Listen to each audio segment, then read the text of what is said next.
Of cases this school year, the highest jump ever recorded in the pandemic in Orange County on Monday. We've had to close down a school in Osceola County. So it seems like these optional mask mandates aren't working as well. How do you know they weren't wearing masks? Well, I understand that right now we're seeing the most cases ever, and we have 30% of students. Right, but what schools. percentages of those kids were wearing masks? I mean, the idea that the mask, we have a whole year under our belt in Florida. The majority of the districts forced masks. The minority did not.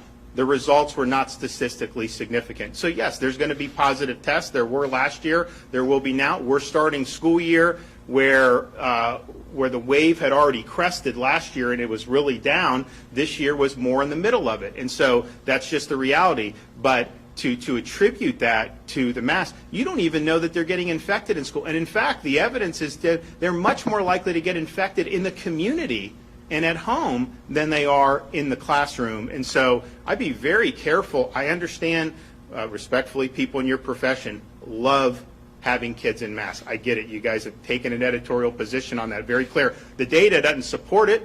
There's a great article actually in New York Magazine, of all places, that went through this 3,000 words, very thorough view of all the evidence and lack of evidence.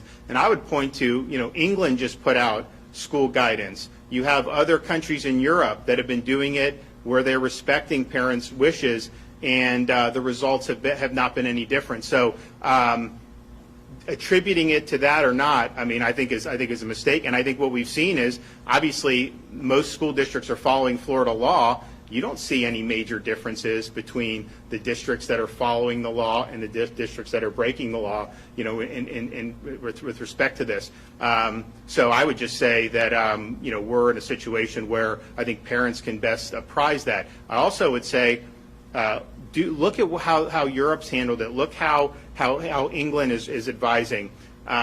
Don't send healthy kids home. If they've been exposed, tell the parent. Let the parent make that decision. But if people are healthy, they shouldn't be sent home. Recognize kids that have immunity conferred through infection. Do not send a healthy immune kid home, unless they're. So I think that there's a lot of things, but at the end of the day, I think there's a lot of people that want to politicize. Remember, a lot of the people who are the noisiest about some of this wanted the schools closed last year.